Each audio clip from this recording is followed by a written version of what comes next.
No, kill me and my suffering here. Kill me! Kill me! Kill me! Stop!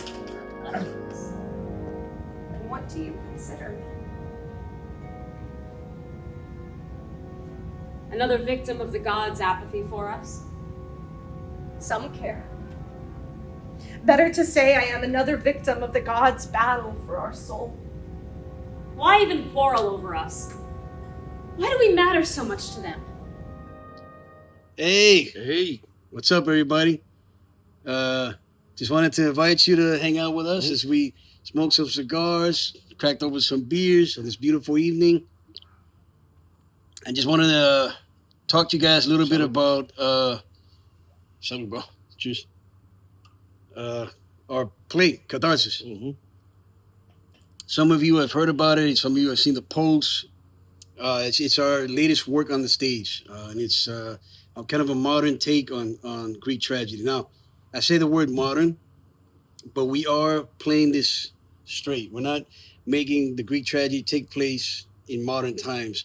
But what we're trying to do is create something with that kind of very classical feel and make it connect. Yeah, we're trying to take the to a torch modern audience. Yeah. from, Euripides.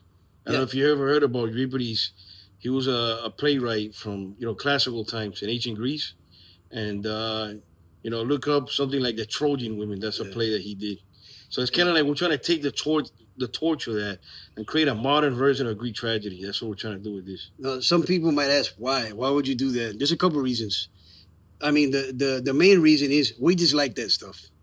We just love Greek mythology. We love it, and we I think it's badass. I think that you'll love it. We think if that it's done right. We think that if it's presented the right way, everybody, all you out there will love Why? Greek mythology. Why? Because who doesn't love drama? Yeah.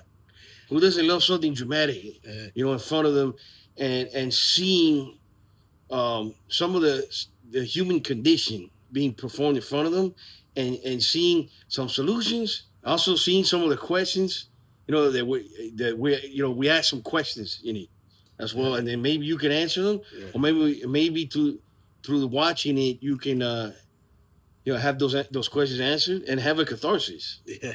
And that's that's what the play is called. It's called catharsis. Yeah. Bottom line, though, there is, when you get down to it, there is a reason why these stories have lasted so long, and I would say the main reason why the average person might not be into it is because it did take place a long time ago, and some people might think, like, okay, if something is that old, why would it apply to me now? And we'll tell you why. I think the play can speak to why, but let me give you a couple reasons, okay? What Greek mythology, and actually what all mythology deals with, are universal human themes. Grief. Everybody has grieved. We talk about the fleeting nature of life that we all as human beings have to deal with. That this is like we all have a metaphorical hourglass, and that sand is falling, and there's nothing we can do about it. Nobody's getting out of this shit alive. So death is a major thing. Love, courage, those kinds of things. That's what these stories are about. And Greek mythology and Greek tragedy specifically has a very good way of kind of distilling it in a way that is relatable. It's just that, the older translations might have been in a very kind of archaic our language has evolved. Language has evolved, so somebody looks back on that, they'll think, I can't get what the fuck's going on here because of the way it's written. Now, that being said, we did want to take a certain amount. We wanted to add. There's a beauty to that. Yeah. There is a beauty to that, and we wanted to preserve, bring some of that into it because they were trying to be, they were trying to make the language beautiful. Now, some playwrights like to have that kind of. There's always going to be a musicality. There's always going to be a poetry to play, plays in general, theater in general. But those guys, they were really focused on the actors literally saying poetry on stage. You look at Shakespeare. Iambic pentameter, you have actual rhyming going on stage with the act. So what I'm trying to say is that we wanted to preserve some of the beauty of the language, but we did chisel away. Maybe repeat a couple themes here. And rhyme. But like rhyme theme-wise, not Now with the words. And we bring in old motifs like soliloquies, which a lot of modern theater guys and girls are they're against. Let's just say they think it's something way outdated, soliloquies. But I think there's a way to bring that stuff back, especially with charismatic enough actors, and hopefully with writing that has a sense of that poetic, archaic nature, but is understandable for most people. Yeah. So that's kind of our intent. It's designed for people nowadays. Exactly. And it'll be cool if people, in the future could read it. But chances are something similar will happen where it will seem old to them because, it is old. Yeah. And basically what we're trying to do is, like you said, preserve some of that beautiful language. But make it make it relatable again. The themes are relatable, but I understand that sometimes the language can be a screen and block all that entertaining stuff and all that cool, all those cool themes and all that kind of stuff. So an example of it, ours is different. We do try to connect more towards the original poem of the Iliad, but an example of this kind of working is a movie like Troy. Yeah. When Wolfgang Peterson made Troy, he made it in a way that it was distilled in a way that a lot of modern people can get it. Most people have seen Troy. Most people could relate to Brad Pitt and Eric Bana's characters and what they were trying to do. So the main difference between us and Troy is that we are not as deconstructive. I love Troy. It's one of my favorite movies. But what they were trying to do was really deconstruct the old stuff. What we're coming at it put from, more modern spin on it, What we're coming at it from is that there's a reason why that we still talk about that. Yeah, so let's not mess with it too much. Yeah. What we think is just enough. Let's basically translate it. Yeah, that's what we're trying to do. We're trying to translate it a little bit. And then throw our own little spin, we basically, I don't want to give away too much, but we basically boiled down the Iliad into, a fight between, two couples having a fight. Yeah, that's a good way to put it. Yeah. That's basically the story. You have Achilles and Briseis. Yeah. Which is something that's going to be fight, pretty relatable, And you have Andromache and Hector having a fight. That's right. And there's other cool stuff in there. Yeah. King Priam makes an appearance. In general, another thing we did flesh out the female characters, which that is true. The female characters, other than like the Trojan women, which was a very old play. Other than there, at least Euripides tried to show the plight of that side of war that's not talked about too much. Briseis and Andromache are important characters in the Iliad, but they're not really fleshed out, and some of their motives, some of their agency is kind of missing. So we thought we could give them a little more agency. Describe a little bit more of their motives. What are they trying to do here? And we didn't think that was gonna deconstruct it in any way. All we're doing is shining a light. Because another thing we have to remember, there are many different stories that talk about the Trojan War. We're focusing on the Iliad. Yeah. And the Iliad was a poem. I think in the last video we mentioned as well that in the Iliad there's no Trojan horse. There's no Achilles having a weak heel. Yeah, wait, hold that thought. None of that. Yeah, none of that's in there. But the Iliad is a poem. So in a poem, it's never going to be as detailed when you're trying to dramatize it, because you're trying to. It's very. He was pretty detailed for a poem. All right, they don't call it the poet.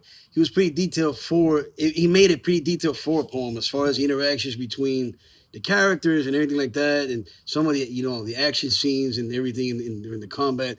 But still, he had to focus heavily on plot movement.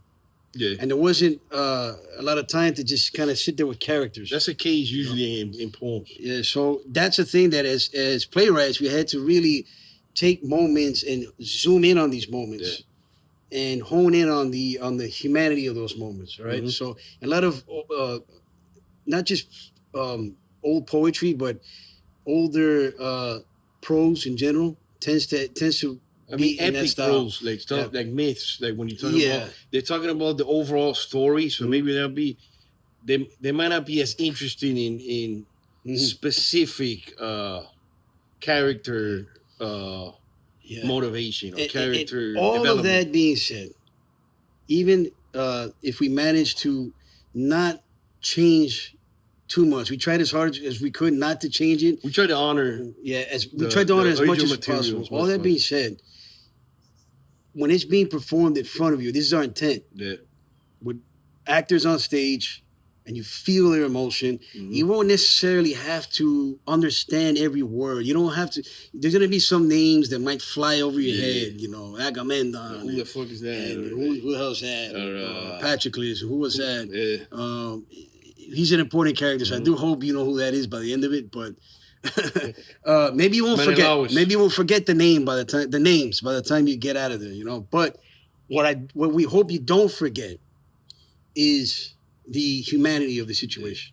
And some of the stuff that's in there that's directly from the poem is the most powerful stuff in the play. Yeah. That's something, yeah. That's just straight in there, straight from the poem.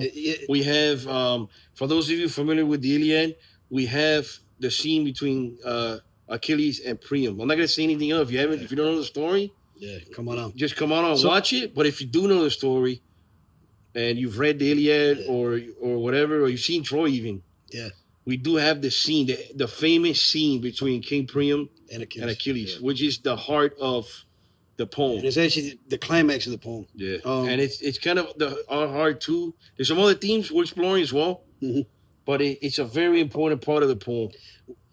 The idea of warfare extracting all humanity from you, and then you somehow regaining it at the end of it as a participant in the war or as a victim of the war, of a war. Yeah. So. And there's absolutely no doubt that we 100% stood on Homer's shoulders with this, you know, and Euripides, and Pindar, and all the other. I mean, Shakespeare, of course, and many other storytellers. But we did add our own take on it in the sense of we wanted to make it a little more. I don't want to say relatable because the poems are relatable if you understand them. That's the issue. People have an issue understanding what the poet is trying to say. So what we did was, without taking out the beauty of the language, we wanted to make it more understandable for a modern audience. Yeah. That's what we mean by modern take. I know it took us like 12 minutes to say that, but I hope you understand what we're trying to do with this play. And we did some cool details. So we're going to give you guys some details on these characters. So even if you know the story, even if you've read the Iliad, you're going to get some cool insight on these characters you might already know about. Hector, Prince of Troy, his wife Andromache, the Princess of Troy, of course. King Priam, you're going to get to know Briseis, the concubine of Achilles, and Achilles himself. That's right. Yeah. So you're going to get to know a side of these characters that you might not have seen. You're also going to learn more about them specifically. And I can't wait for you guys to meet the cast. You know, they're working real hard to embody these characters. So on Thursday, it's gonna be our second rehearsal day. We're gonna ask them a few questions so you guys can I can't wait for you guys to get to know them. We're gonna interview them a little bit. Yeah. And then you guys will get to know them. So Sunday, our show, that's when the show is. This Sunday, it's right around the corner, guys. July 13th, doors open at 4 p.m. The show starts at 5. It's going to be at the Sandrell Rivers Theater. I'm going to put the address in the caption. Yeah. And please RSVP. Yes. So if you're watching this on Instagram, just tap my bio at the top. You get to the link. I'm going to put the link below. It's for Sandrell Rivers Theater's kind of platform to get tickets. We also have a Facebook event. All the details are on there. If you want to put going, and then follow the link for the tickets, they're free. Just to let them know to reserve your seats because we have limited seating.